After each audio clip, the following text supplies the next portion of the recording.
Hello, everyone, and welcome to the Ebony Tower, Tea from the Tower Fulbright Fellowship conversation. My name is Daphne Penn. I'm the founder of the Ebony Tower and a recent graduate of the Ph.D. program in education at Harvard University. I'm also the co-organizer of this panel with my wonderful co-host, Kira. Hello, everyone. My name is Sakira Hudson, but please call me Kira. I am okay, I'm not gonna make that joke. There's a joke there. I'll tell y'all later. Anyway, but thank you so much for coming. The purpose of this panel discussion is to answer some of your questions about applying to the Fulbright Fellowship, especially within the context of COVID-19. I'm sure that people have a lot of questions about what might happen. And so we brought some people together who might be able to answer some of your questions and just give you more information about what the Fulbright is all about. We'll get into this later, but a few of our panelists were actually traveling on their fellowship in the spring when the COVID-19 pandemic hit the world. And so they'll talk a little bit about what that how that impacted their experiences as Fulbright scholars. One of our panelists was able to finish his experience just before and, also talk about that. But before we begin, we would like to just give a shout out to some of our sponsors who made this event possible. Earlier in the summer, we had a fellowship, competitive fellowship panel, and we were able to raise quite a bit of money, which was awesome, which allowed us to not only host this on Zoom webinar, which costs money, but also to pay our panelists, which we feel is really important because they have a lot of knowledge that they're spreading. They do not mind being in community, but I think, like Jason said on Twitter, we got bills too. So just want to do a little screen share really quickly. So thank you to some of the people who donated anonymously, but also not so anonymously, as well as thank you to our panelists who we'll introduce in just a second for sharing their time and their resources. It is my pleasure to start the introductions of our wonderful panelists. And so first we have Anna Bair, who is starting her Ph.D. in machine learning at Carnegie Mellon University. So last year, Anna was a Fulbright Pre-doctoral research grantee in Barcelona, Spain, where she studied complex systems, collective intelligence, and the origins of life. Whew, that's a beautiful statement. Previously, she received her SB and MEng in English from MIT, where she majored in computer science. Yes. Okay. Up next, we actually have the wonderful Tracy Ibulu, who this panel was actually her idea. She reached out to us after our last panel and kind of got the ball rolling. So we really appreciate her. Tracy is a first-year PhD student in clinical psychology. Before moving to Pittsburgh, Tracy spent 2 years living in Germany as a Fulbright research grantee studying the influence of environmental stressors on the mental health and brain function of refugees. She is also passionate about underrepresented students in graduate programs and fellowship opportunities, as evidenced by her reaching out to us about hosting this panel. Exactly. Also on our panel is Jason Maurice Porter, a student and activist of environmental history and justice in the Americas. He is also a research fellow at the Noria, Mexico and Central America.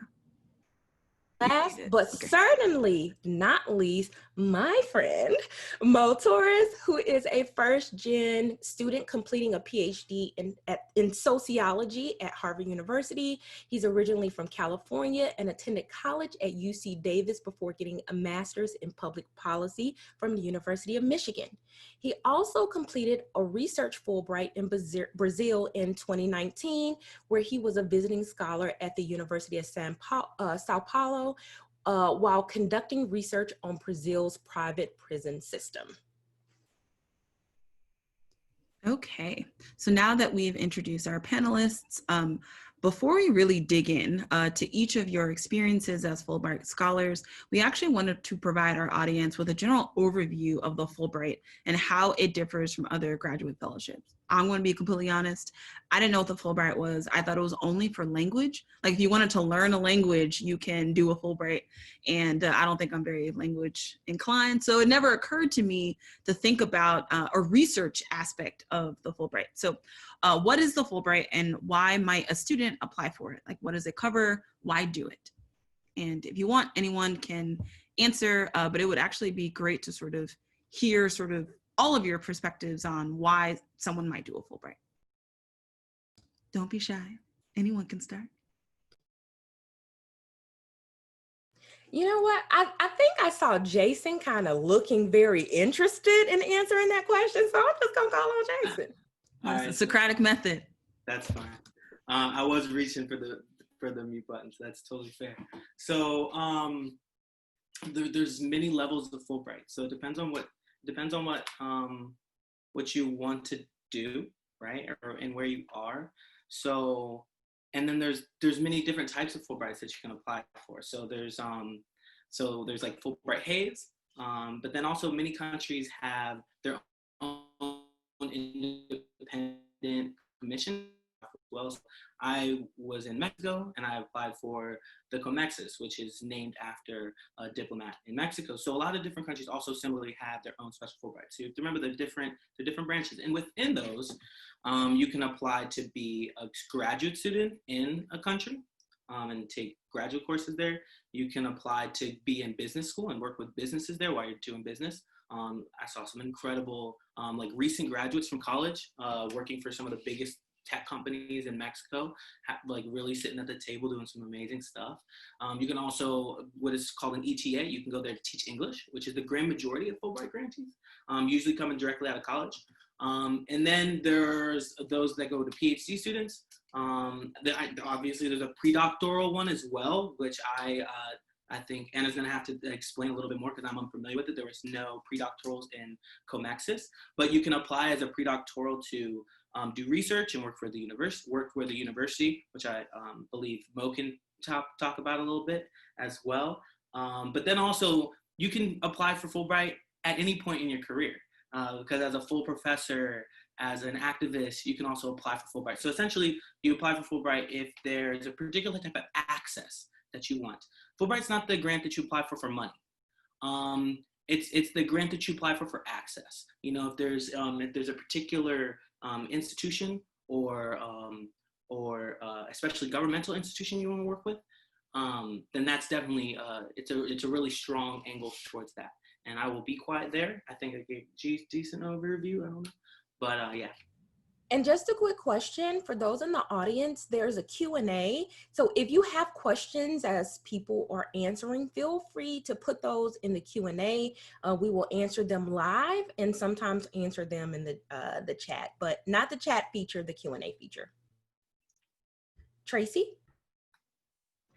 Okay, to answer your question, I wanted to boringly talk about the history of the Fulbright program a bit. The Fulbright program was created after the end of World War II, which was the costliest World War. It was created by J.E. Williams Fulbright, who was a senator at that time, to create collaboration between countries through science, research, teaching, and education in the primary of teaching English. So the opportunity, so that's why the Fulbright program can be very broad. You have people who are going to who are using the Fulbright to teach English abroad. There are people like myself and Anna and the rest of the people on the panel who did research in another country. And the Fulbright is really focused on, what makes it different from other fellowship is that you really need to have a major reasons of why you need to do your research in that country in particular.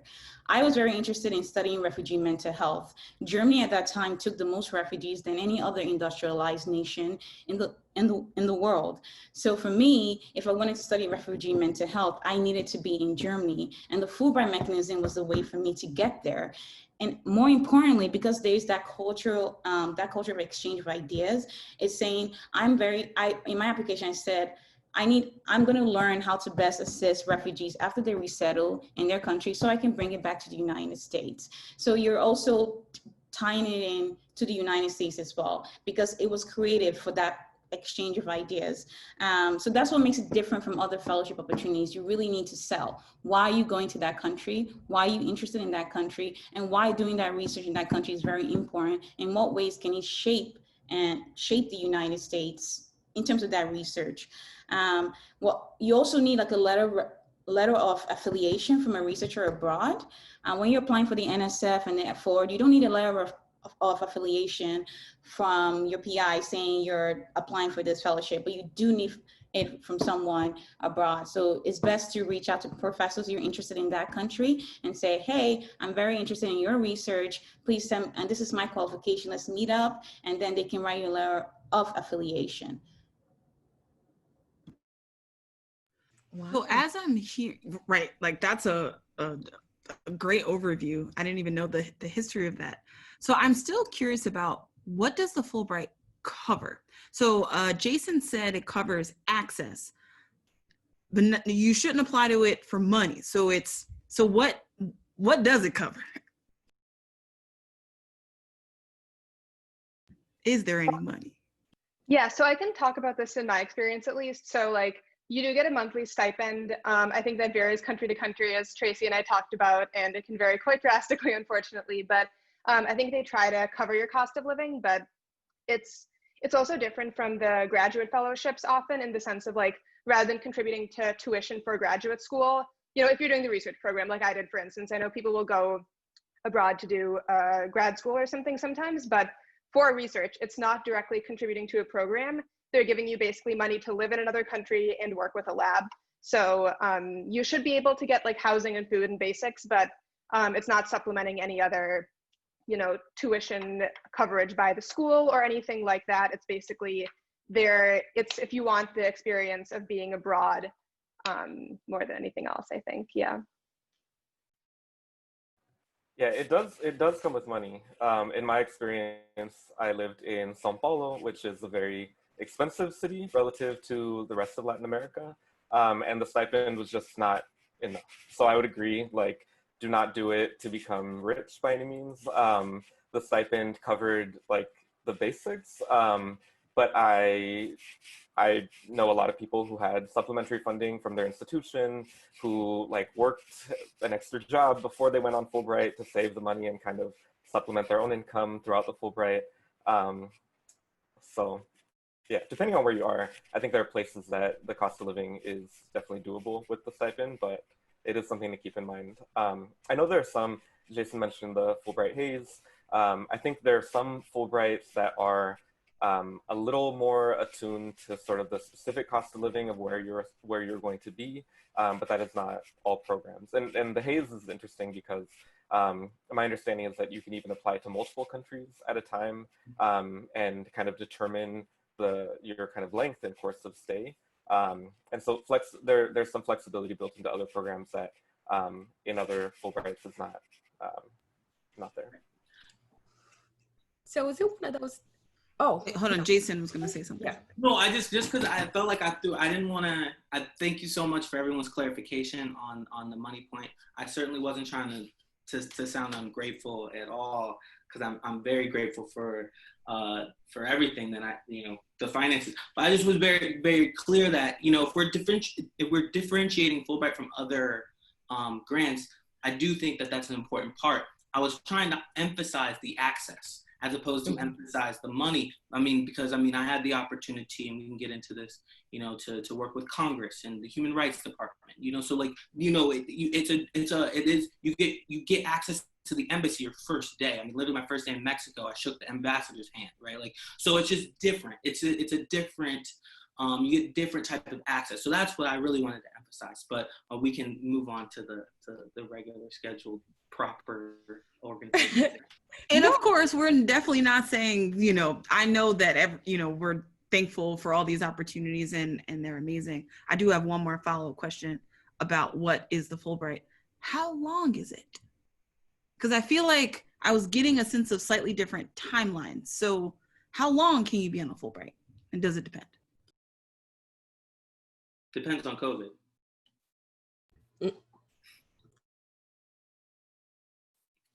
Because honestly, right now, the people who won Fulbright for the next year are starting in January. right? Oh. So just like that's on the table. So like, and then we can get into nitty gritty because that's out on like the deciding committees for Fulbright going in. And I think there's really distinct differences between like what Hayes is expecting versus what in-country is expecting. But yeah, I mean, COVID does matter. So, but the next years are starting in January. I think across the board, I'm almost positive. Correct me if I'm wrong. Okay, that's good to know. I had one more, but oh wait, Tracy, you go. So generally, you can propose like a Fulbright research grant for the school year, which is of the country, which is like from like in Germany is from October to July, and most European countries is from like September to July. So it's during that school year. That's when most Fulbright grantees in Europe go to, but it does vary by country. But it's usually like plus or minus 1 month. So generally, just think of the academic year if you're proposing for Fulbright. And mine because that's one difference. Yeah.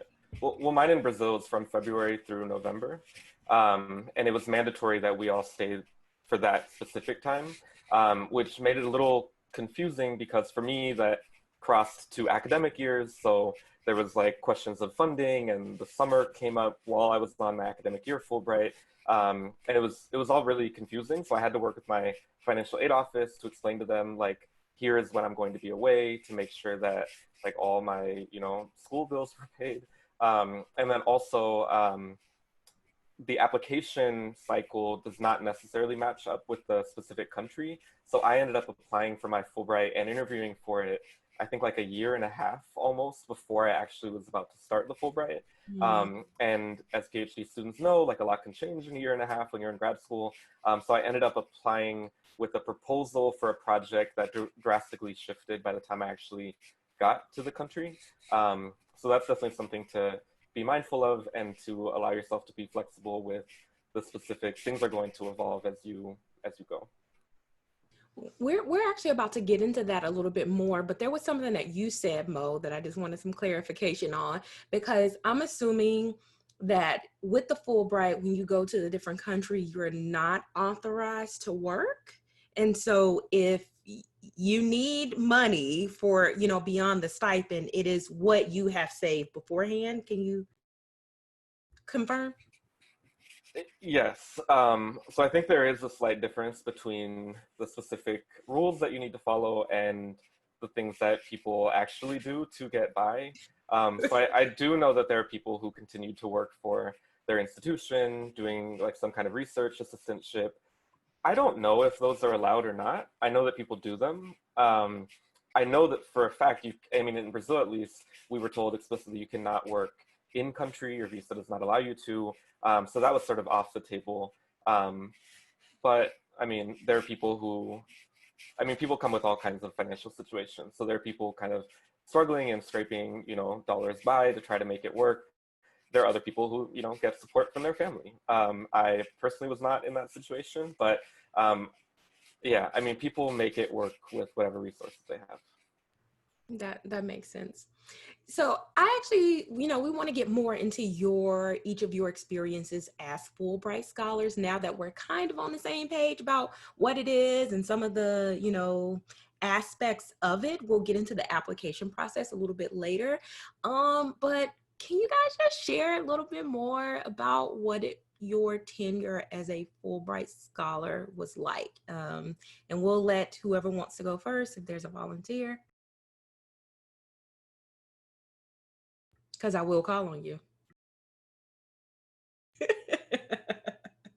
Okay, since Tracy, we can do it by time. So Tracy was 2017. So let's start and then we'll move closer to the COVID-19 experiences. So Tracy, get us started. And I just want to make sure I understand the question. By tenure, like what was like the acme of your Fulbright experience? Just tell us a little bit about your experience. What was it like? What did you do? Just that, yeah. So my Fulbright experience is slightly different because I didn't start the Fulbright program with the best beginning. I ended up having to like move 5 times, searching for home. So my Fulbright experience was a bit stressful. So I ended up staying another year in Germany to complete my research. But when I initially arrived in Germany, we did a conference together with other Fulbright scholars, research grantees who are in Germany, and you get to meet them and change numbers and change contacts. I was able to meet other Fulbright scholars who were going to Heidelberg, Germany, which is the city that I was in. So there were 4 of us going to Heidelberg, Germany. So knowing that those are the kind of people that I can like link up with and get in contact with was really, really great. And then a month into the Fulbright process, you're doing all the paperwork to get ready to get settled in Germany or in your respective country. And after that process, I began doing research in my lab, and then had problems finding housing in Heidelberg. So that was the more challenging part, but that's how the Fulbright process went for me. And I want to add more details, but I need more time to think. But that's how I really enjoyed the second half of my stay in Germany, because that's when I had housing and was not stressed about that. But my Fulbright process was a little stressful. And I kind of agree with Jason, is that you're not doing Fulbright doesn't pay you enough. They pay you a very basic stipend. So when I had to move all the time, it was really financially exhaustive for me. And in Germany, when you're moving to an apartment, you're basically moving and you're paying for the furniture in the kitchen, because the kitchen furniture did not come for free. So anytime I had to move, I had to pay that amount. So that was very costly. So for a recommendation for the Fulbright process, just to make sure you have enough money saved up, or to see whether or not you can get additional stipend not working in your country. You can like proofread papers by not working. You know what I mean? I cannot say it, and do that to support yourself while in Germany. So proofreading is a really good way to support yourself if you're going to a non-English speaking country. So that is something I can say, but you didn't hear anything from me regarding paying under the table. You didn't hear. Thank you, Tracy. Mo, I think that puts you up next. I love this under the table kind of advice that we're giving. Yeah, my Fulbright, Tracy was super helpful with providing the kind of history of Fulbright. And then Jason mentioned the showing up, and on day 1, you're like in the embassy and shaking the ambassador's hand. Fulbright is a very kind of political experience. So through the application process and when you get there and the orientation, I mean, it's all kind of coordinated by the US State Department. So there are that's definitely like, I don't know, there are political layers to keep in mind. So I got to Brazil, and on day 1, I was kind of surprised by just how political the other projects and the other kind of Fulbright participants were, and definitely a lot more like progressive to radical than sort of the Donald Trump State Department, who was kind of introducing us to Fulbright and the country and everything. And so I don't know, I was, so Jason talked about access. And Tracy alluded to like the idea of like cohort, like other people in your Fulbright program. And the cohort was super like meaningful to me. Brazil is a big country, and kind of every city that I needed to go to, I had a contact. If I didn't already know them, but I met them through Fulbright. And that was just great to make a very big country feel a lot smaller. And like, I could travel around and kind of tap into networks of people I already kind of knew. My Fulbright experience, I also had to move kind of a lot. My field site was not in the same place as my university affiliation. And if I could do it all over again, I would probably pick a different field site closer or a different host institution. But it was really hard to kind of go back and forth between the two different places. But I don't know, I try not to kind of beat myself up about it now, because I think there's just so many kind of things that you're going to run into when you're living in a different country, trying to do a big research project in a very short period of time. Like there are mistakes that you're going to make, and it's kind of unavoidable to, I don't know, just like mess up along the way. So giving yourself kind of the grace to get there and kind of figure things out for, the first few weeks, first few months, and then like really hit your stride later is important. And Tracy mentioned staying there longer.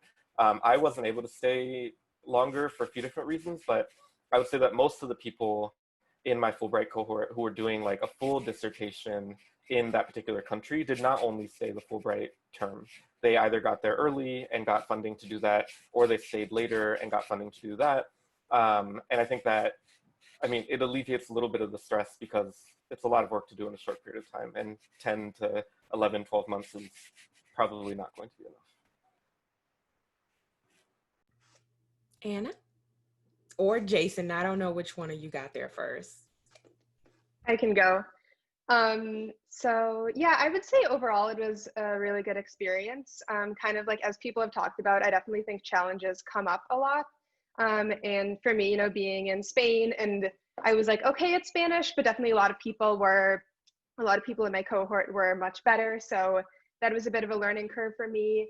And then, you know, things came up, like my bank account got blocked a couple months in, and I had to go to the bank maybe 5 to 10 times in person speaking in Spanish to sort this out. And so it's like, I think it's definitely stressful at times, but, you know, the Fulbright Commission in Spain was very helpful. And they said, you know, like these things come up and it's just kind of an exercise in patience, and it'll all work out in the end, and just kind of learning how the local customs work. Like, you know, for instance, in Spain, going in person and meeting with them was much more helpful than talking over the phone. And so it was definitely really good in terms of, you know, I really felt like I was a part of the community by the end, because it's like I had to go and deal with all the problems, and I had to, you know, figure out all these like housing and the resident like card issues and everything. So definitely learned a lot, but it was stressful along the way. So I mean, it's good to keep in mind, but also just know that everyone will encounter these problems. So it's not like you messed up or anything. It's just like, you know, there's always challenges associated with living in a new place.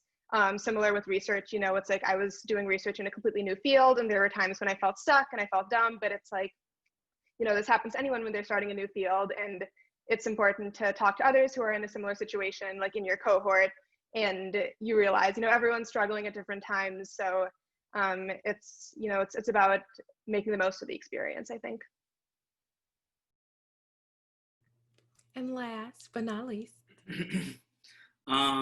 Yeah, no, I piggyback on a lot of that. I'll just kind of like give like a couple moments of like, so you get a sense of like arriving and a sense of like a day-to-day kind of thing. So I don't know if Anna was in a similar boat, but I literally arrived like this week last year. Like, so this was my like first week, sob, cause I didn't finish. It was, so you land, you're put in a hotel, you meet all your cohort, you meet like the security folks, they tell you what to do and what not to do. And Mexico's lovely. It's my favorite place. It's our neighbor, and from the perspective of the United States, I don't know where everyone is. But it can be super real place to be. So you go through the measures and you learn how to be there. You move in. I was very lucky. I lived with like one of my best friends down there, an anthropologist, and another best friend who's a reporter. So it was very easily for me to integrate in there. So I saw questions about like knowing community. I definitely think that there's no shame in saying, yeah, I'm gonna live with my best friend. I think that those things they're not gonna be knocks against you at all. So I was very lucky that like someone who like lives in Chicago, I'm in Chicago, who's like also a PhD student, does anthropology, was also there. And then like one of my best friends, a reporter down there in Mexico City, I was able to live with. So like day to day, I did different things. So one thing that Fulbright's going to want you to do that Tracy alluded to is they're going to want you to have like a project. They're going to want you to do your research, but they're also going to want you to do something in the community. And I'll tell you straight up, if they're about to make these distinctions, right? I can't speak for every country, but I know a lot of the commissions are going to delineate between Hayes projects and commission projects. And like commission projects, they really want to make sure that when you're applying your work, they don't want you in a building all day. They want to make sure that you're going to be doing interviews or talking to people or meeting people. So like when I sat on the committee, so if you get to the second stage of Fulbright, you actually have to like interview in that language, or at least in Mexico. I can't speak for everybody. But one of the things they were very clear about was, are they going to be in the archive all day? Are they going to be in the library all day? Are they just going to be writing all day? Are they going to be in the lab all day? Are they actually going to be on the streets being a diplomat or representative of the country, right? And that's really what so I did a little bit of both. So I, gave public lectures. I say that, no, that's a lie. I gave one public lecture. All the other ones were canceled because of COVID. But I gave one public lecture. It was darn good. It was standing room only.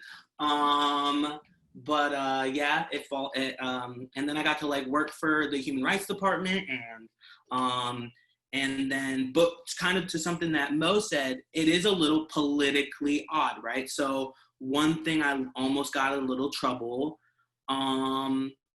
was because, so I was working in FBI records, and so they were going to close records. I was like, okay, so we can go and like take some photos before they close them, because we know what day they're going to close them. But we actually didn't think they were going to close them, but they did. So they closed them. I took a picture. I sent that picture off. By the end of the day, I have a congressman on the phone saying like, so what's good? Like we can make the political party look bad if we know more information. I'm like, I can't do anything here. No. So like, there's stuff like that. Like just because like my position, I took a picture, I sent it off, I got a call from a congressperson, right? So in terms of, but here's the thing, that record is no longer closed. Like they closed it for a week. There was enough public press around it that we got from, you know, historians and other activists around the city. It's no longer closed. So, well, the most sensitive stuff is still closed because it's super sensitive. But yeah, so just to give you a sense of what you can and can't do, that was like a little example of something that I went through. But most of the day was much more boring. I went to the archive. Well, you know, I went to the archive. You know, sometimes I'd bring like, you know, some pan dulce for the archivists, right? Or some like cacahuates, or, you know, just so like they could munch while they were like helping me out. You know, you develop these like, you know, you make a home of it, right? And then like, you know, I would like pick my spots and I'd go home. People would see me on the street because like, you know, like I was like Hermano de Marley, or like brother of Marley because of my hair or whatever. But yeah, just to give you a sense, so, you know, you get to work with people, you get to work with some of your best friends if they have similar interests to you, you know, and like, yeah, your cohort can be super awesome and you're very flexible. So like I had an office and like an institution also like a visiting professor.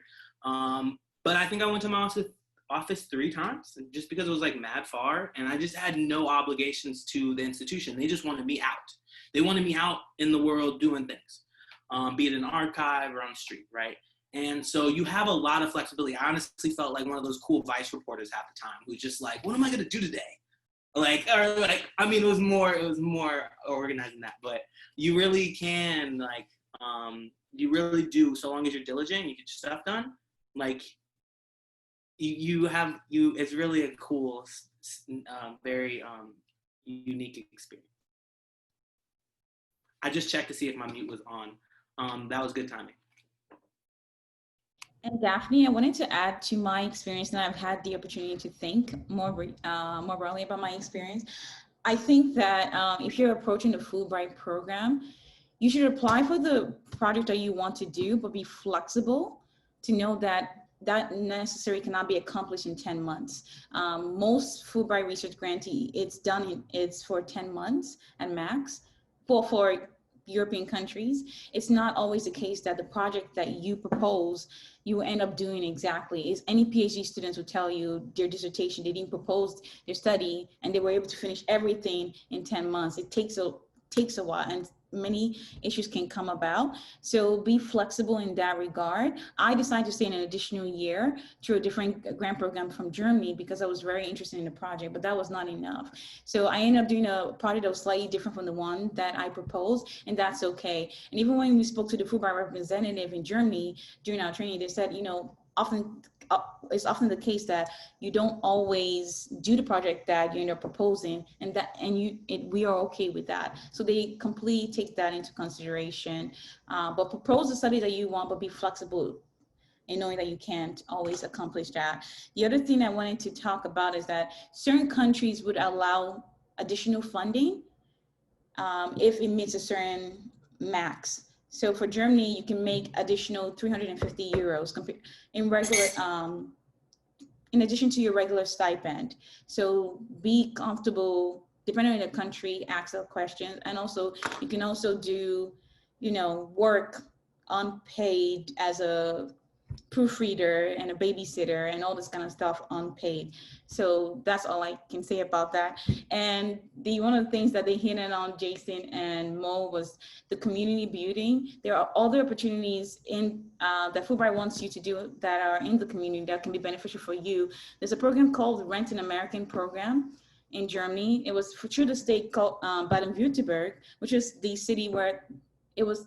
Heidelberg is a city in the state of Baden-Württemberg, and it's where you rent an American and you speak to them about their experience depending where they grew up in the United States. And being from New York City, so many people were interested in me. And there was this one city in particular called Hechingen. They were very interested in the Black American experience. So they really wanted to talk to me.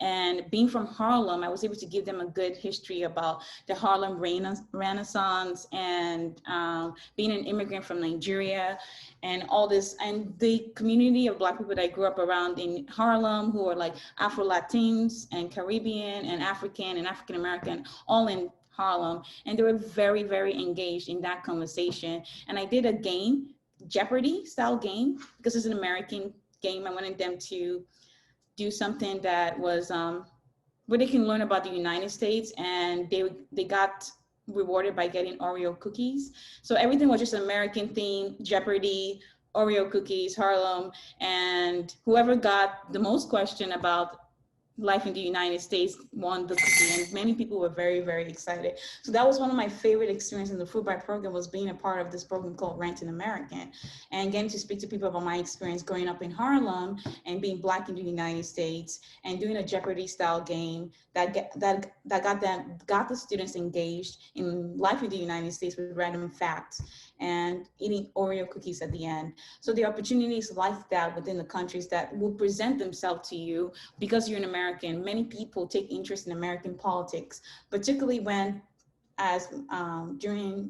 Trump was president. So it was a very enlightening experience. So just know that your Fulbright experience is not just limited to research. It's also, you can also do things that are enriching in the community and maybe rent yourself out. You never know. Be fun. So I don't think I've ever heard that advice before. Just rent myself out. I mean, if I got that advice, it was in a completely different context.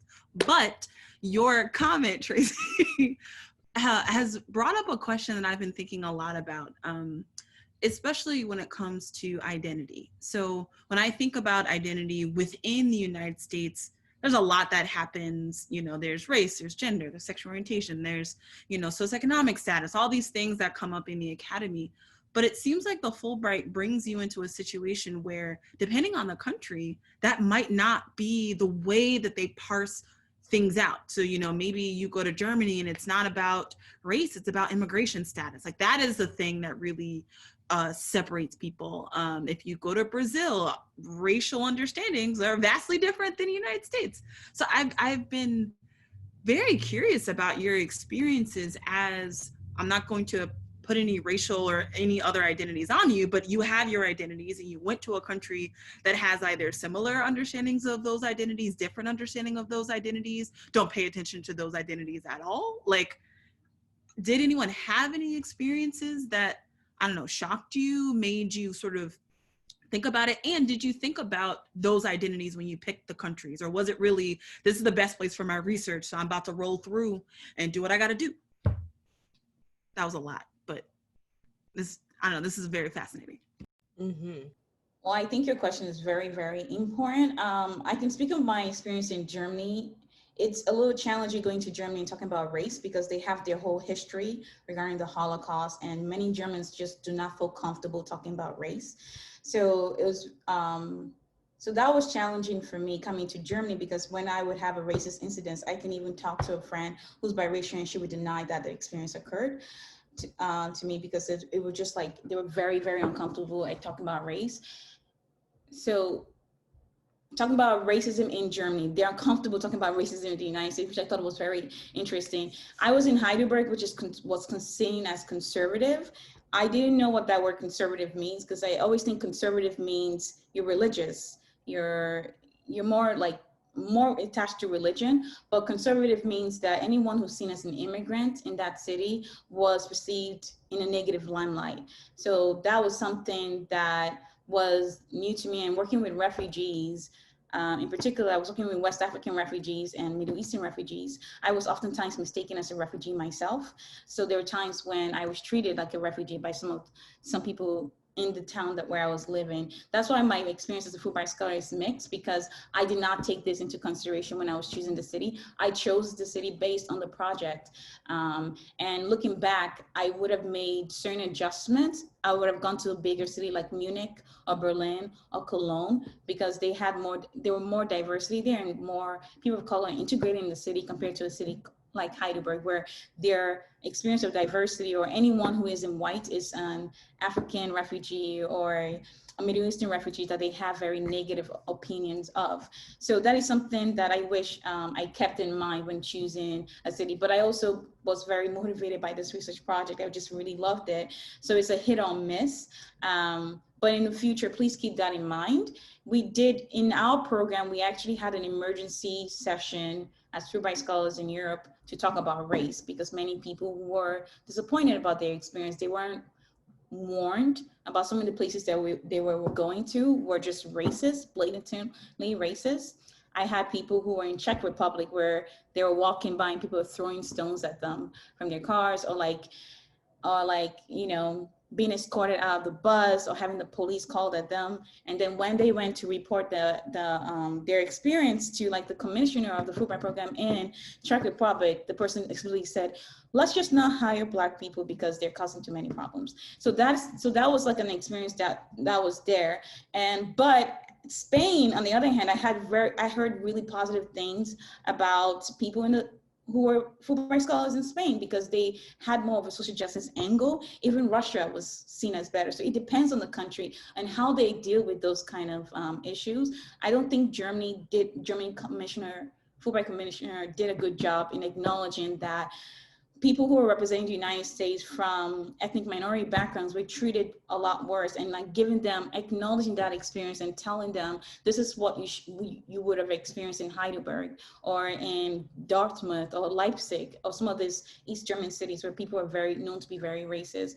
So they are working to be more transparent, but please keep in mind, if you find any Fulbright scholar from a country, talk to them about their experience. They will be the best judge of character of what to happen.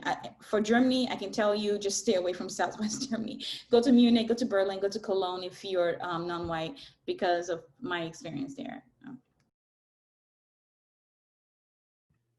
Wow, just want to acknowledge that and say, sorry that you experienced that. And thank you for opening up about it, because I'm pretty sure there are some people who needed to hear that real talk. So thank you for sharing. I can speak a bit about Brazil. Brazil and the United States are very, very similar in so many different ways, from their history of settler colonialism to indigenous genocide, chattel slavery. Like the US and Brazil, there's a reason historians and sociologists compare the two often, because they're very, very similar. And anti-Black racism in Brazil operates in much the same way as it does in the US. So I will say two things. One, a lot of Black Fulbrighters in Brazil report just horrible instances of racism, whether they're stopped by the police or they have racial slurs hurled at them, or they just have bad interpersonal relations with their academic advisor or people in the store, and all kinds of different places. And I think sometimes there's this perspective that, Brazil is just a much more Black country than the United States, so maybe it'll be a little safer for Black people.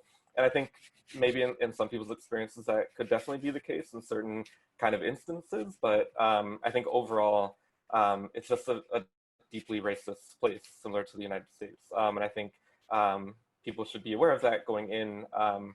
It's a beautiful country and there's so many things to learn from that place, but it's not a racial utopia by any means. And I think people should know that. On a personal level, my first time going to Brazil was when I was 18. I was just super young and knew very little about the rest of the world and everything. And I think I kind of took for granted that the way that race and racism operate in the United States would just be kind of universal. And I think going to Brazil personally helped me understand that, you know, the way things are in the United States is not universal, and it's not natural by any means. Like, there's a big political economic system that has kind of created racism and different like relations between people in a certain way. And when I went to Brazil, I learned just like a different set of racisms and how that kind of operated in the United States. So I'm my mom's Mexican, my dad's Egyptian, Muslim, and both of those sides are racialized as people of color. And so I always grew up like, you know, I'm a racialized subject, I'm brown, and, you know, I'm proud of my racial identity and all that. And I went to Brazil, and my first experience in Brazil was in Bahia, which is the black heart of Brazilian life and culture.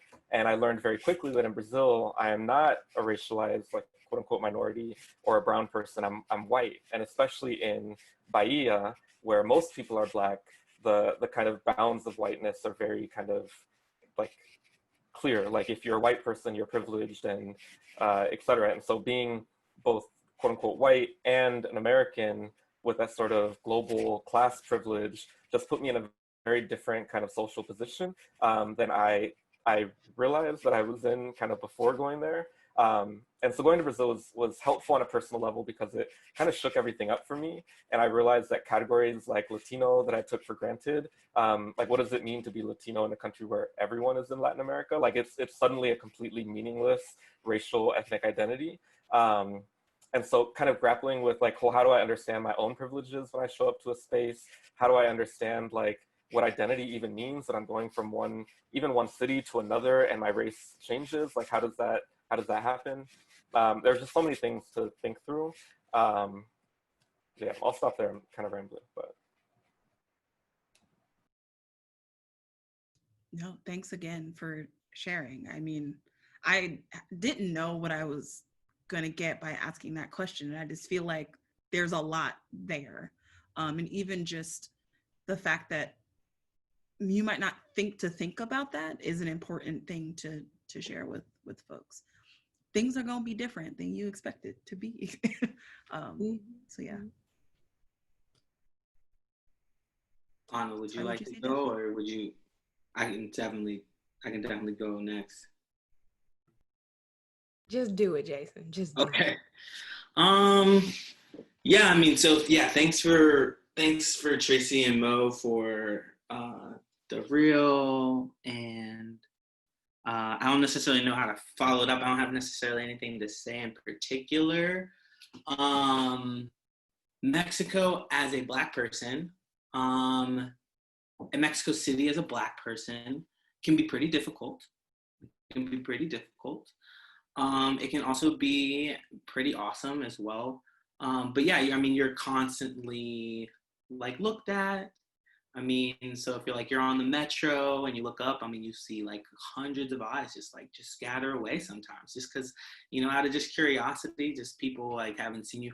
I haven't had too many instances of being, I mean, so they're every day, you know, once, like, so for instance, you know, in Mexico, it's common to say, you know, if you make eye contact with someone eating, you'll say like provecho or like buen provecho, just like good eating or like enjoy, like literally it's like exploit that, bro. Like get in. And oftentimes you would have like an old lady would like walk through the restaurant and say like provecho to everybody, like 50 row, like 30 tables, provecho, and they look you dead in the face, and they just wouldn't extend you that greeting, right? Like as if you wouldn't understand it, right?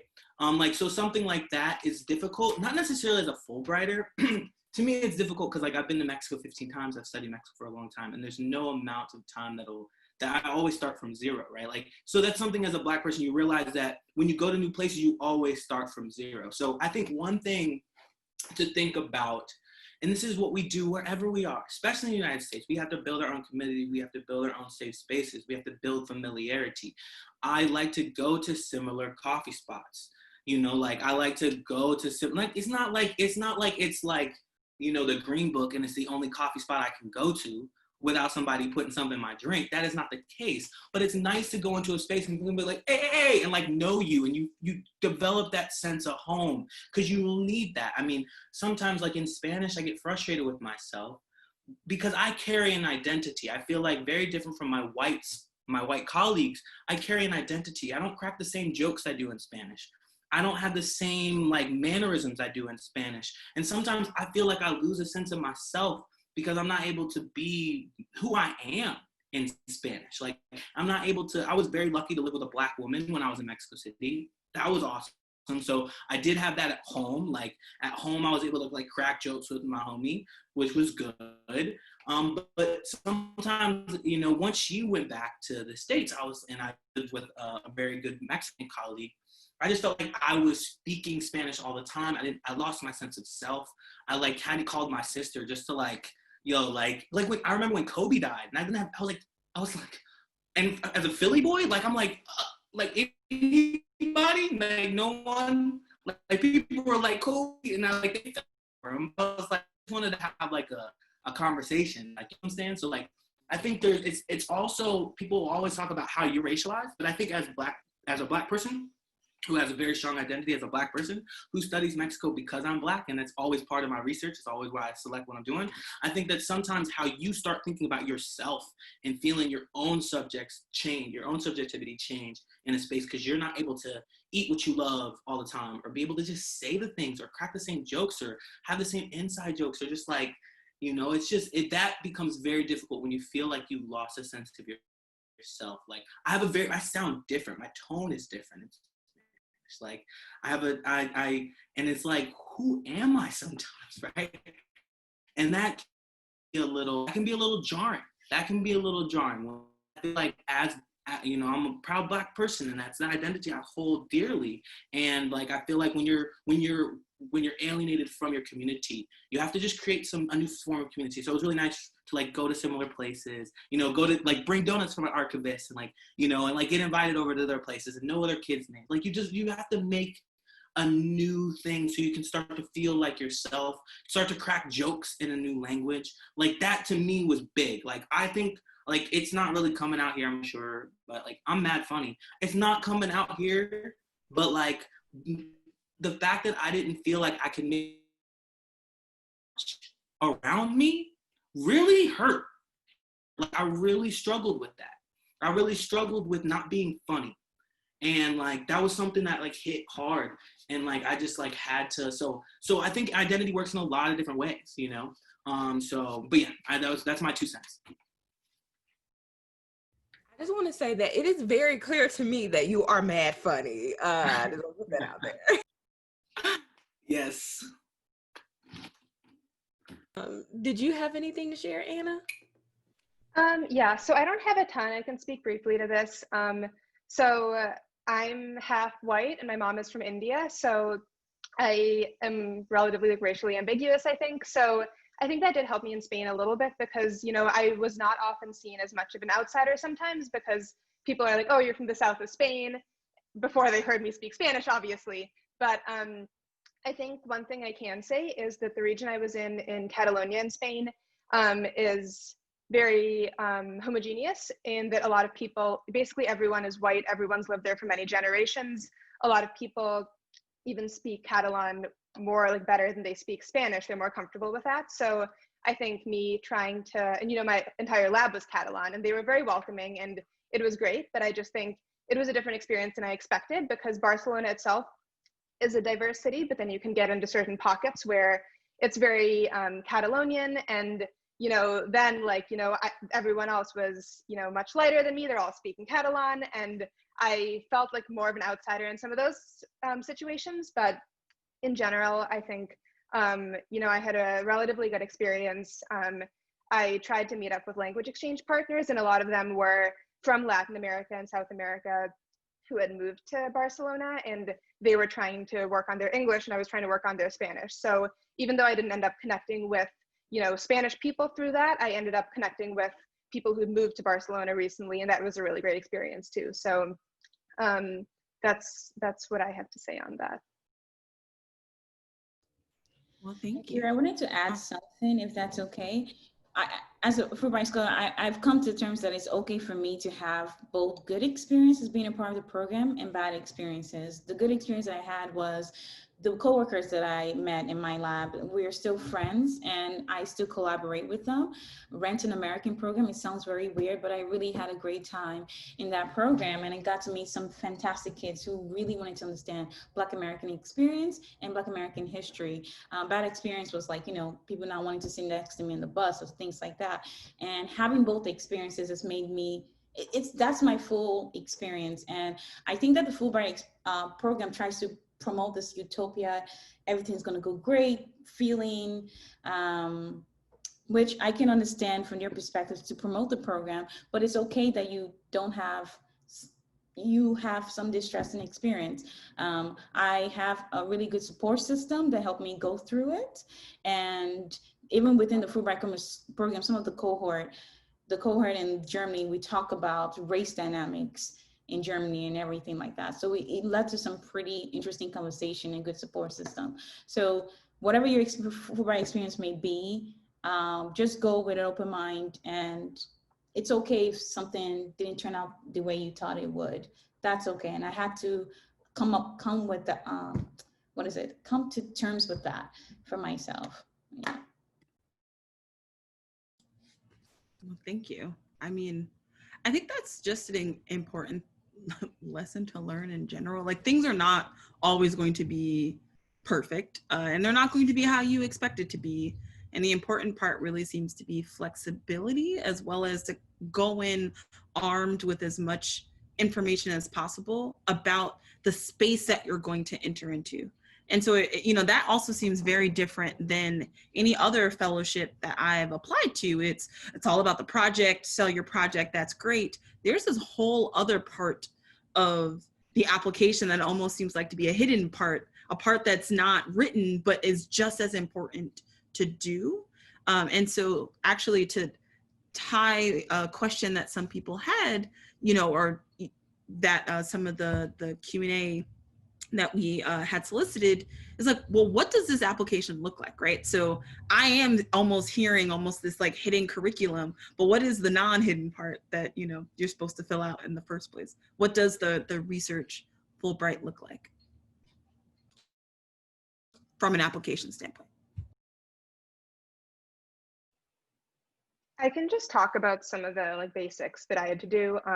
So basically there's 2 essays you need to write. And so this is just to qualify, I'm not sure about everything else. I did the pre-doctoral research program, which means that I have not, it's for anybody who has not yet completed a PhD. So I haven't started yet, but there were people who are in the middle of their PhDs also. Or even if you're not pursuing a PhD, just if you haven't reached that level yet. So one essay was your just kind of a generic essay about why you want to do the Fulbright. And with this, I talked a bit more about cultural reasons, why I wanted to be in Spain specifically, the connections I had with speaking Spanish, having been to Barcelona before, as well as a bit about my research.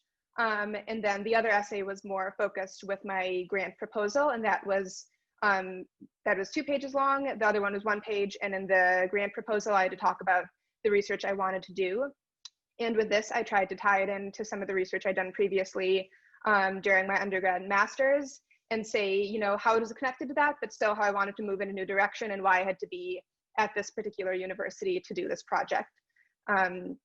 So in my situation, I also had to translate both of those to Spanish and submit an English and Spanish version of both of the essays. This is part of the language component. I also had to do a Spanish test before. So that was at my university. I had, I think it was 30 minutes to an hour, where there was a written portion and a conversation portion. I think this depends on whether you've taken Spanish classes in college or not, and I hadn't, so I had to take this test. And then also, I think, as someone mentioned before, you want to get a letter of affiliation from the university where you're going to be working. So I had a couple of Skype calls with the professor I'd be working with and gave him some information to include in the letter.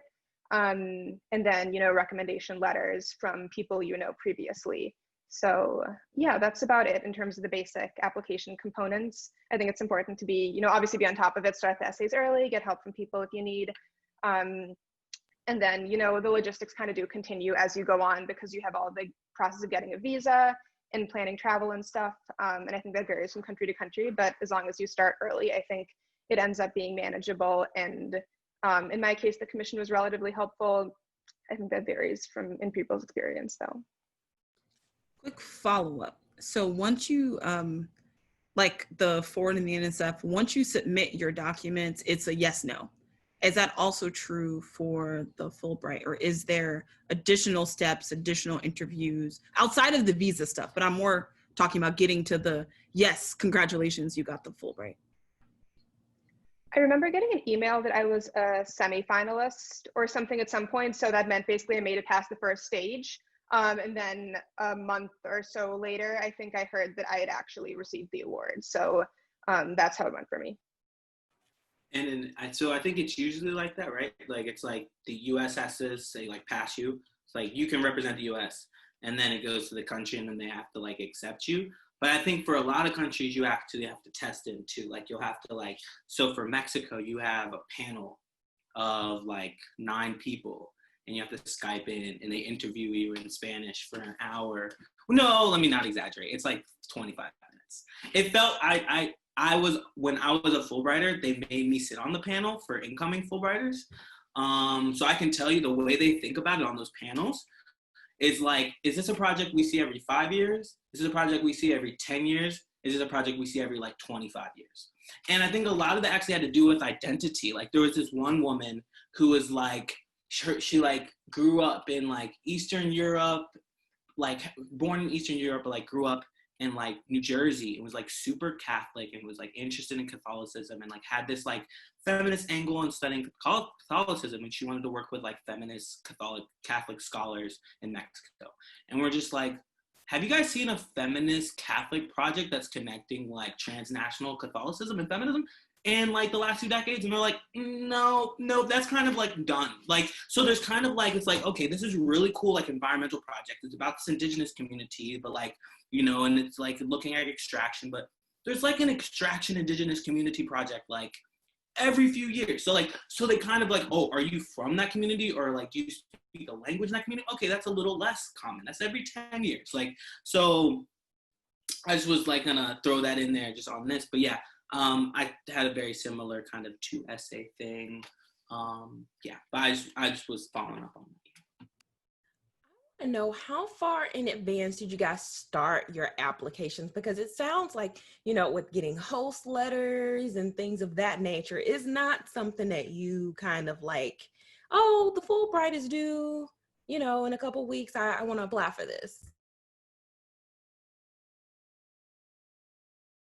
Yeah, you definitely have to plan. I mean, a lot of countries have language requirements too. So like, if you know that you want to go to Brazil in a year from now, like then you need to kind of time your language classes accordingly. So definitely, I mean, there's a long process that kind of goes into it.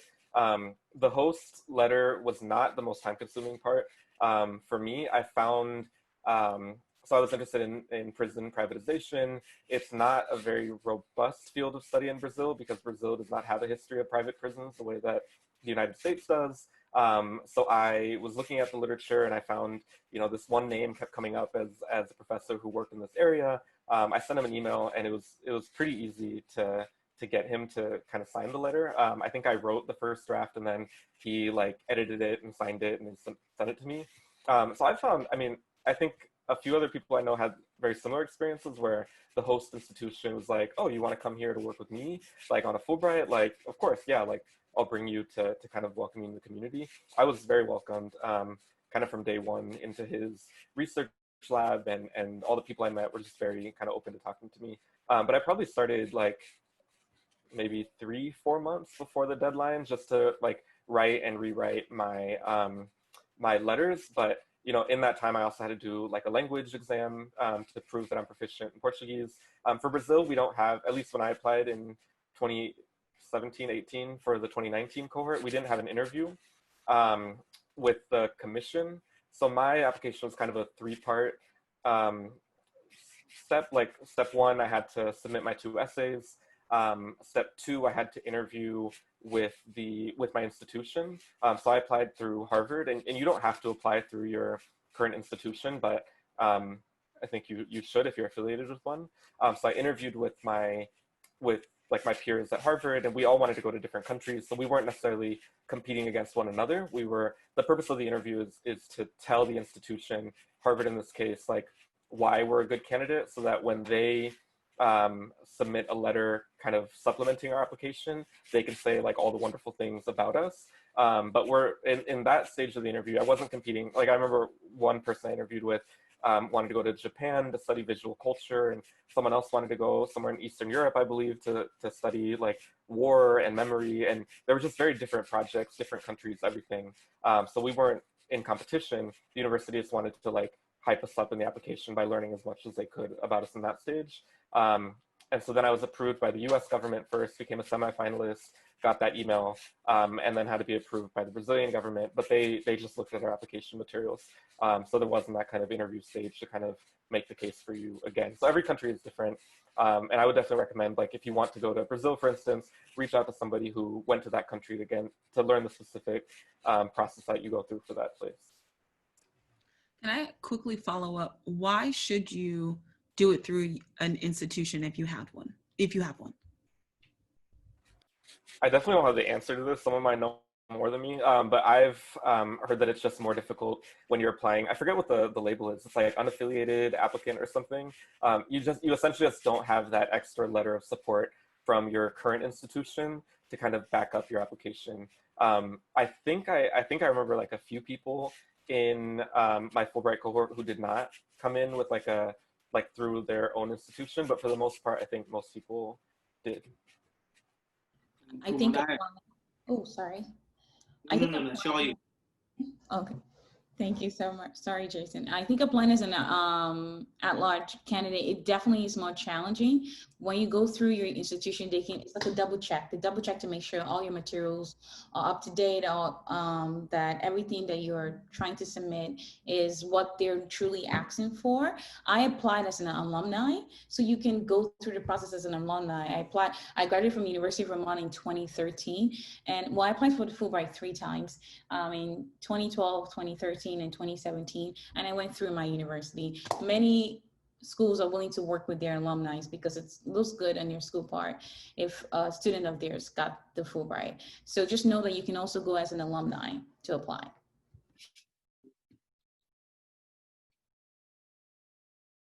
Jason, did you want to add something? I mean, it wasn't anything major. I do think that on some level, the universities know that they can't endorse everybody equally. So I do think that it's almost like a clearinghouse. So I don't think that it's an equal, I don't think they just like add more details to the project. That's what's in the application. I think they to some extent say like, these are the ones that we think are best. These are the ones that like, I think that happens. Like clearinghouse. Thank you. Just as a quick follow-up, right? So start early. There's a lot of different pieces. What would you say was the most important part of the application or preparing to apply? Like, was your hardest part or most important part, like finding a space, like to actually make that case of why this space was the best space? Is it writing the essays? Which essay was harder? Just getting thoughts from people.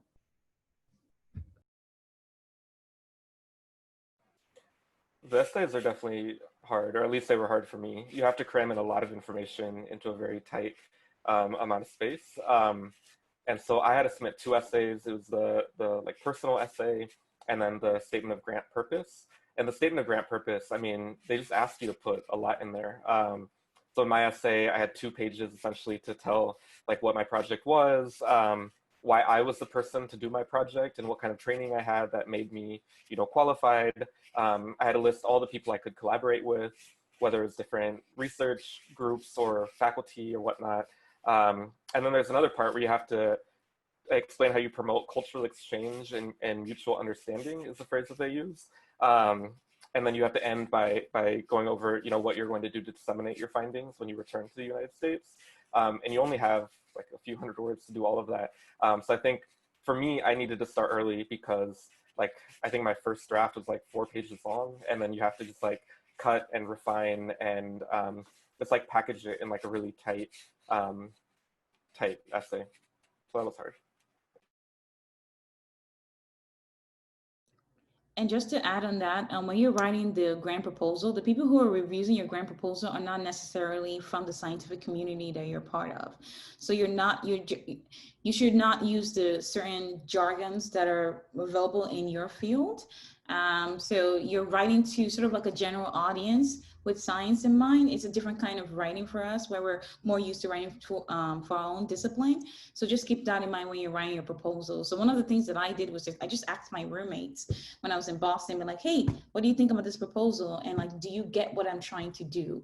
And they were like, yeah, I really like your idea and everything. And they were not in psychology. So it was very easy for me to feel confident about the proposal going forward. The advice that I got was like, write with science in mind, but also keep in mind that people reviewing are lay people. They're a government representative. They want to understand what you're doing, what you hope to accomplish, who you're going to be working with. They might not necessarily be a part of that field that you're working, that you're in. So just keep that in mind. And when you're writing your grant proposal, leave like 2 or 3 sentences about doing something in your community that you're going to be a part of. So I was a part of a public speaking group called Toastmasters, and there was a Toastmaster organization in Heidelberg. So I proposed that when I moved to Heidelberg, I was going to be a part of this Toastmaster group, because even though you're doing a research grant work, they want you to be doing something with the community. So everyone had to propose something like that. Not everyone did it, quote unquote, but just proposing something like 2 or 3 sentences that you want to do that's going to be a part of that community.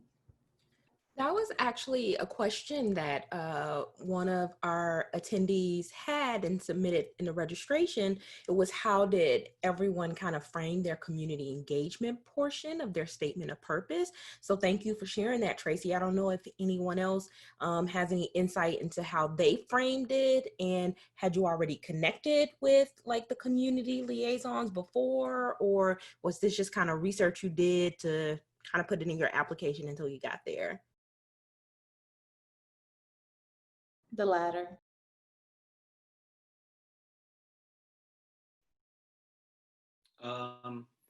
For me, mine was a little odd, because I had at one point in my life did my research. So I suggested doing philosophy for children.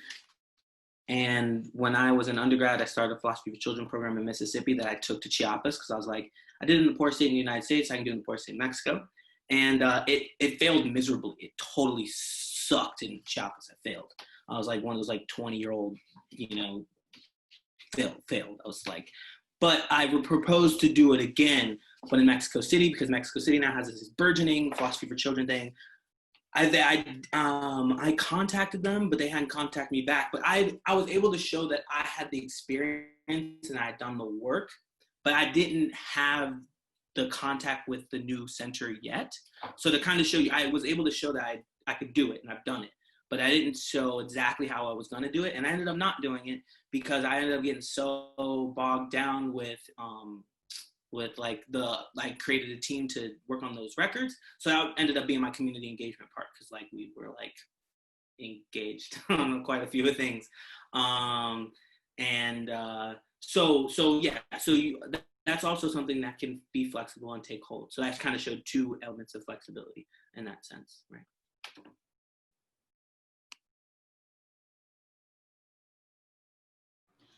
Propose something for the community engagement. Definitely not everyone. I can honestly say during my cohort, most people didn't do what they proposed because of time constraints for the project. So it's kind of like you write that you're going to do something, but on the side note is that most people then end up doing what they're writing, but you're expected to.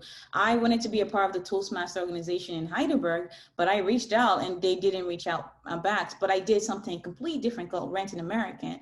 So I can say, hey, I did something involving the community, but quote unquote, wink, wink status, you apply saying you're going to do something regarding the community, doing some kind of community organization efforts, but you're not everyone does that. And that's the truth. Not everyone end up doing that. They may do something completely different. So be flexible, but definitely write something, but quote unquote, you don't have to do it. Tracy got all the little wink advice, like, okay. So if I can add something really quick onto what Tracy's saying, I think both with your research and with the community outreach, you know, when you're applying, they want to see that you have an idea in mind and that you've thought about these things, and they know that it'll change. And, you know, for my case in Spain, they said it was highly recommended for the researchers to do a community engagement, but it was only required for the English teachers to do it. So some people ended up not doing at all what they initially proposed, but they ended up getting involved in the community in other ways. So I think, you know, everyone expects that. They just want to know that you're putting in the effort up front to show that you know, have looked into what the options are and that you care enough about getting engaged in some way.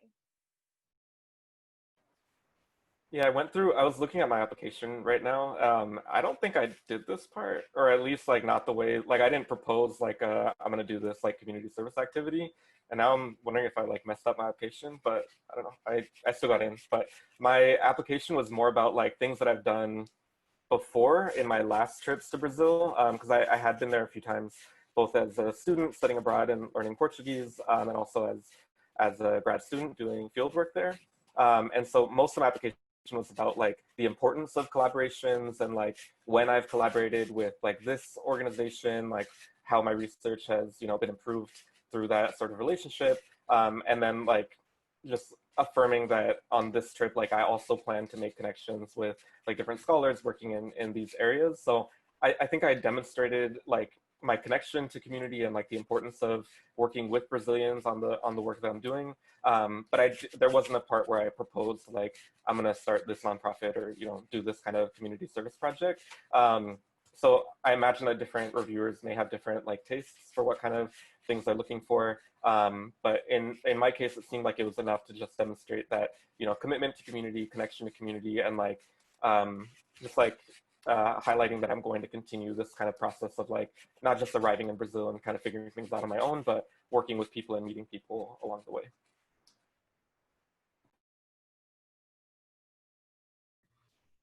Thanks for sharing that. So we do have a question, and we touched on this a little bit. So I wanted to see if you guys had anything to add in terms of like the types of questions you were asked on your campus interview, because you talked about in terms of like what they were kind of looking for, but I guess any specific questions you might remember?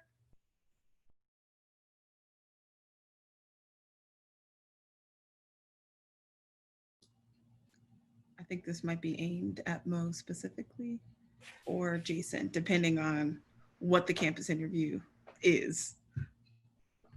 I didn't have a campus interview. I just had an interview, but I'm happy that if that helps Jewel, I'm happy to answer that, but I didn't have a campus interview. So my questions were pretty tailored to like the specific research that we wanted to do. I remember having to be very clear about like timeline and just, I guess it seemed like they were trying to figure out the feasibility of my project. Like what was I planning to do specifically when I got there? Like what kinds of data did I want to collect? How did I like imagine myself completing all of that data collection in like the relatively short time of the Fulbright? I remember, it was a lot of like specific kind of project-oriented questions. I don't remember if there were the sort of connection to culture, connection to the country questions in there. I imagine that they easily could ask that, but I remember like them really grilling me on like my research project that I proposed, to the point where like I started sweating a little bit because I don't know, it felt like kind of like I was defending some kind of prospectus or something, and I didn't necessarily know like all the right citations along the way, but in the end, I don't think they wanted like the very like specific, like Tracy mentioned, like the interview wasn't like specialists in your field asking you questions. It was like, how can you defend your project and what you're planning to do to a broad audience of people who, you know, care about global research and international work, but aren't necessarily experts in your particular area. So I learned a lot about the other research projects. I remember the other candidate interviewing who wanted to go to Japan, wanted to do work on like sound and like sonic culture in Japan. And I've literally never thought about any of those things. So there were multiple times in the interview where I'm like, oh, that's cool. Like I'm like learning through this process.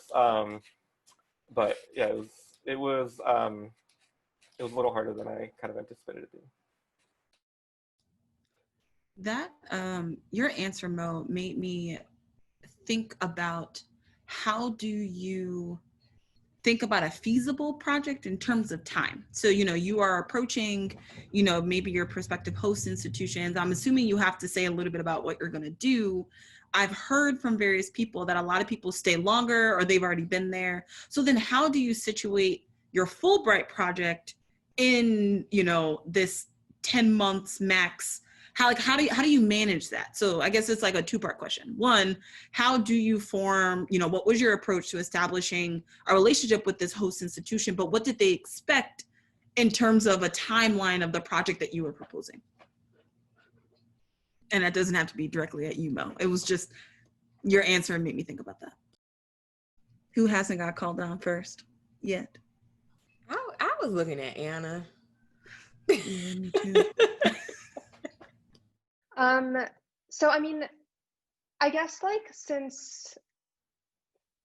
so I was working with my advisor at my school, and I think that was a pretty good resource that I had in terms of helping me figure out what should be included in the essays and things. So I didn't have any interview, but I honestly forget what exactly went on. I think she might have submitted a letter of recommendation also based on based on our conversations, but I forget what went on their end. But I know that is very helpful in terms of helping me with the specificity in my essays and looking at previous winners' essays and things like that. Jason, then Tracy. Okay, I was trying to get the light out of my face. Sorry, y'all. So I think it's kind of like a past, present, future thing, kind of in terms of just thinking about the time frame. So think about the project as something that the project's already started, and that's why you're the person for it, right? So I think that's a good way to think about it. The project's already started, you're already been working towards it, you're the person for it. So the project started, so that's easy. So you set up, this is what I've already done for the project. This is what I'm gonna do while I'm there. And then I already know I'm not gonna be able to finish, so this is how I'm gonna either finish my dissertation, or this is how I'm gonna finish the project, or I'm gonna apply for another application while I'm there to stay longer. So it's a past, present, future thing. So don't think about it 10 months. Think about, because I think you should situate yourself as the perfect person to do it, because you already are doing it, right? And just go into it. Just like I tell, just in thinking about graduate school and graduate students getting in graduate schools, think about it as what am I bringing to that department? I know what I'm bringing to the table. You don't already, we talked a lot about uncertainties and things changing. That's out there. You should be certain about what you're bringing to the table. That's what you need to be clear in the application. I've been doing this, I'm gonna do this, and I'm gonna be about that life once this is done, right? And then in terms of thinking about host institutions, so I was very fortunate, so I'm not even gonna mention my situation, but I think, and so I'm gonna speak to history and anthropology, or people who use archives and stuff.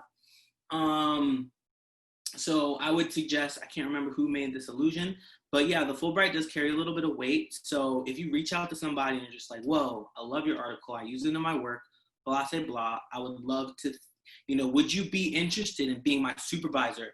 And then you can be very clear. You can write the letter of recommendation. You can, I know people who wrote their own letters and just was oh yeah, that's what I want you to do. And they just signed it off. They don't have to know you. You're going to establish that relationship. You're telling them what you're bringing to the table. So yeah, just be genuine and just be I think that, or sometimes it's not them and it's what they have access to. I love the institution you're working with, or you're the director of the archive. I would really want to, because of this, that, and the third, right? So you already know how to contact or reach out to people because you've been doing this stuff. So, but I think one thing you have to make very clear is no one wants to take on extra work, right? So don't reach out to them and say, I want you to do this for me, this for me, this for me, this for me, this for me. I can come there and we can do all this together. That's not going to do it. So you have to be real. You have to think also about you want to make them look good, but you're going to be doing the work. You're going to, so yeah, don't feel any type of way about writing your letter, because they don't know you yet. You're telling them, essentially, they're just going to copy and paste what you tell them in your email anyways into the letter, right? So yeah, you just tell them straight up, I would love to, I'd love to live in this city, work with you. Most of the time I'll be in this place, and this place, but it'd be super awesome to know who I could look back to, who could introduce me to this person. Because I think the one thing that might, deter a couple people from saying yes is just thinking that they're not prepared to take on that extra work. And just make it clear to them that it's really not. Like, you're gonna invite them to places. Like, that's why, like, I'm gonna invite you to these workshops so you can present your work at these Fulbright committees. Like, you have to show them that you're valuable too. So I think that about all applications. It starts with, like, this is what I'm bringing, y'all. I think I'm done. Tracy? Tracy, go. Yeah. I'm raising my hand. I mean, like in grade school. So I applied for the Fulbright 3 times, and each time, the first 2 times I was waitlisted. So each time I had to learn how to improve my grant proposal to make sure that it would get funded. And this is what I learned. I learned from a dear friend who basically went through the process with me and gave me some helpful advice. You should start with, like, this is what I've already done. So for the proposal, they need to understand that you're coming to it with some existing knowledge. So for instance, my senior thesis as an undergraduate was that I studied the relationship between post-migration stressors and mental health functioning of refugees living in Vermont. So I already had knowledge on the refugee literature and that background. So I started with that. And then the next step is, these are the resources available at this institution for me to accomplish the goal. So the project that I was proposing was embedded on a large scale project in Mannheim, Germany, that was focusing on recruiting local and refugee people in a study to study the impact of environmental stressors on the brain functioning of refugees, of refugees and general population. So the resources that I needed was available for that project. So I didn't need to, they were using MRI and ecological momentary assessment, and that's what I proposed. I said, hey, this is gonna be a perfect place for me to do this project because those resources are available for me there. And then the next step is like, what are you going to be doing? So for instance, I proposed that I was going to recruit like 60 refugees. I didn't say 1,000 because there's no way you can recruit 1,000 refugees within the span of 10 months. And I had knowledge in interviewing refugees, and there's a lot of sensitivity with working with refugees, particularly those who are tortured. So I was able to talk about that. And then I also wrote about what I hope to learn. I hope to learn ecological momentary assessment and MRI in psychiatric research. And then my future goal.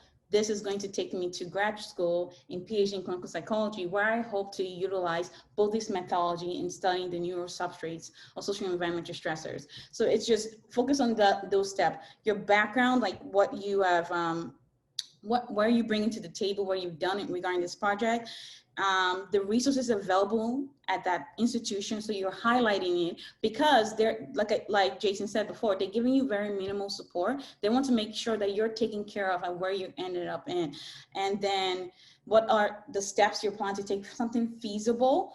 For behavioral scientist perspective, I just did the minimum 60 refugee participants and 60 controls, and what I hope to learn from the project and what are my future goals. So that step helped me in getting it the third time. The third time is the charm.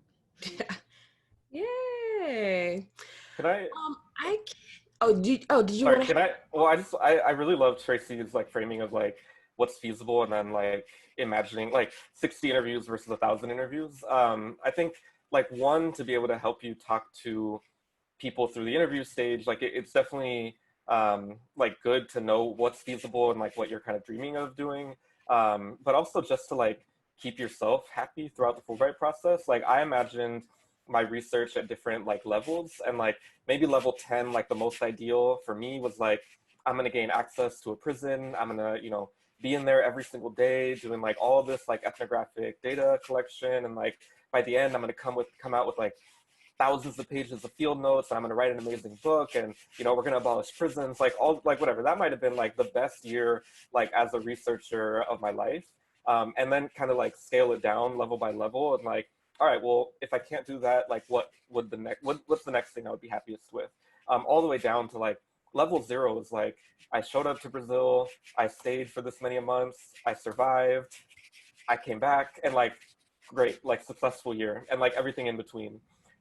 So for me, like my in-country advisor in Brazil was very clear from day one, like, you're not going to get access to the people that you want to gain access to. Like, you picked a really hard topic. There's a reason that, you know, this book you're imagining has never been written before. And like from day one, he was like trying to like prepare me for just not doing my project in the way that I wanted.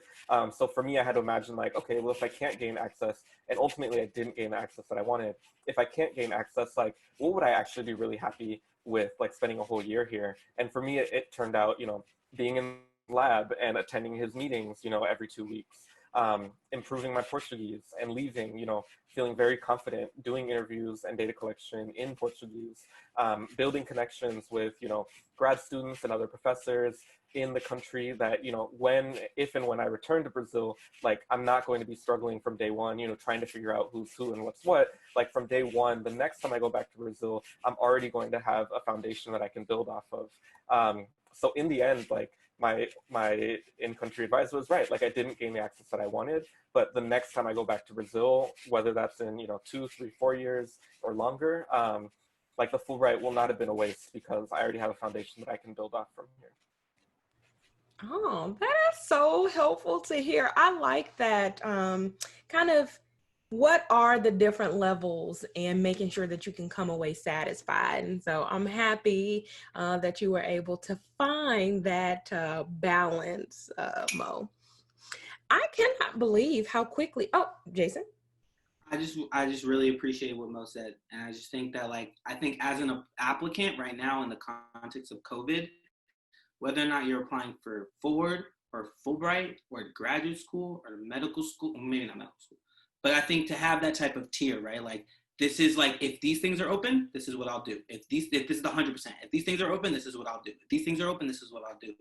And kind of have that tier down, because showing that, like, that you are responsible enough to think about the possibilities, right? Your realm of possibilities, both as like a practitioner, someone who has to complete the tasks, and then also someone who has to think of the tasks and, you know, delineate them in order of completion. Like, I just think that spot on. But I think that you carry that type of energy and thinking about all of those things, especially right now in the context. If you're a first year PhD student thinking about your project, do not cut your imagination down. Be thinking big. Think as if things are going to be open in 2 years, right? And think huge, but also make sure that you have that backup plan, that you can still hit some of those themes, but with a little less access. I mean, yeah, Mo, you just hit it right on. I just think I think that's how we all need to be thinking about, because we can't lose our imaginations right now.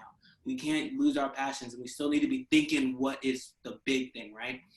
Even if, you know, 2 years down the line, we still can't get there. You know what? I'm actually really happy that you said that, because that's what I was going to get into, you know, for this final question, because the time did go by very quickly. It was thinking about how can graduate students, PhD students, or, you know, people even interested in that process think about the future moving forward in such uncertain times, and what advice and motivation would you have as they try to move forward and dream big and achieve some of those goals, even if they are delayed? One thing I can speak to is that, you know, experiences will change as you go through them, and like various challenges will come up. And that included, like in my case, having to leave in March instead of June because the pandemic started. And so I know that, you know, there might be future years, you know, clearly this next year and possibly in the future that'll be affected by this and similar things. And I think, you know, it's important to make the most of the experience that you have and understand these things that come up, but also in case it's not a possibility for you now, if it's not feasible, you know, you can apply in the future and there'll be opportunities in the future. There were people who were doing the pre-doctoral Fulbright that were in their 30s, and you know, it's like you can come back in the future and find these opportunities again whenever they arise. So I think like finding the time that's best for you, and when you can, you know, do your project, and you know, you have the bandwidth to do that and the ability to travel and things like that. So yeah, and then yeah, that's about all. I think now is a perfect time to even do like the Fulbright, because international collaboration is leading efforts to COVID-19 vaccine. Many researchers in the United States are collaborating with other researchers abroad. So just even emphasizing the importance of international research collaboration and making scientific discovery can be very important in your application. Yes, there are uncertain times, but we're seeing that during COVID era, we're all in this together. We're all trying to find a vaccine. So even just stating something like that, how international collaboration is fundamental for a vaccine, or just for us to get, I don't know, I'm losing track of my words, I'm tired. Just how the importance of international science collaboration right now, and make that congruent to what you're doing for your project and what you hope to accomplish. That is very important. That's what Fulbright was created for. Like, regarding its history, it was created to create for that collaborative opportunities through science, education, and teaching. So you can really re-emphasize that during this time period. Yeah, for me, I've been trying to be creative about like what kind of data I can access even without necessarily, you know, going to Brazil or going to different field sites or archives or whatnot. I've been surprised by like how much is available online already. And if there are any kind of like online archives or any kind of sources that people can use, like I'm trying to make the most of them. They're definitely not ideal. And I know that there's going to be a lot that I'm missing in my own kind of research without necessarily going to places and talking to people in person. But, you know, the pandemic doesn't seem to be losing its grip on the United States anytime soon. So I think kind of just like adjusting your expectations accordingly. And for me is important. And for me, like I've also been thinking about like, okay, like what kind of dissertation can I write now, given the constraints that I have, versus like what information can I add later on to maybe future versions of like a paper or some kind of book project that comes out of it. I don't know. I'm just thinking of things like more long-term, like what can I do in the next year? What can I do in 2 years? What can I do in 3?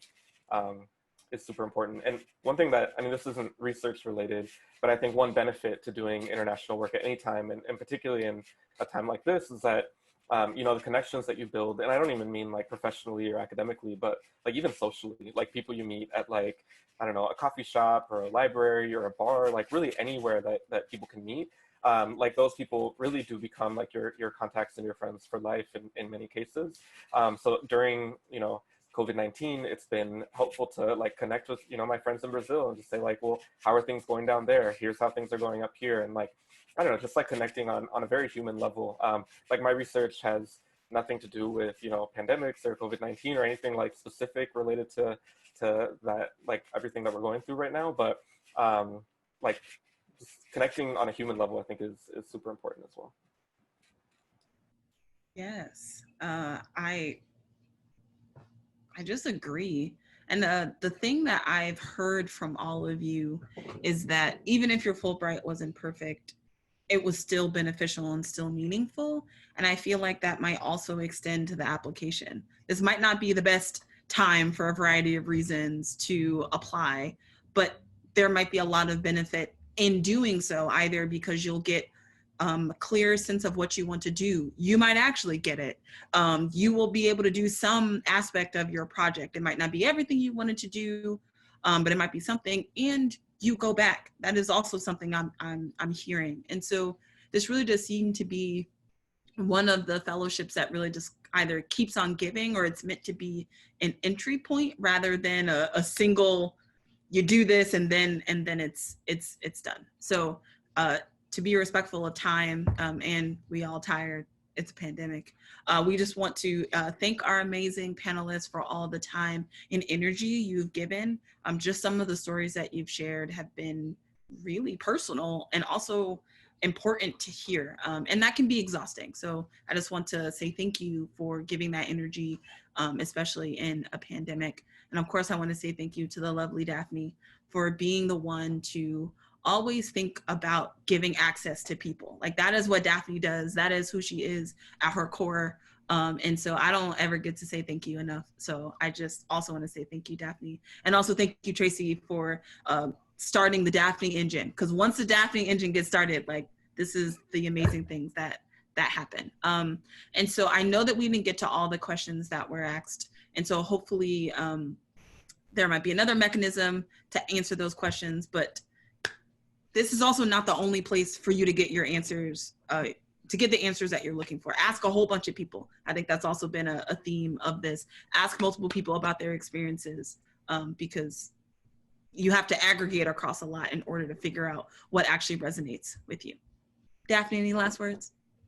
That Kira does not give herself enough credit. This would not have happened without Kira. Tracy reached out to Kira because of her amazing lot planners and got the ball rolling.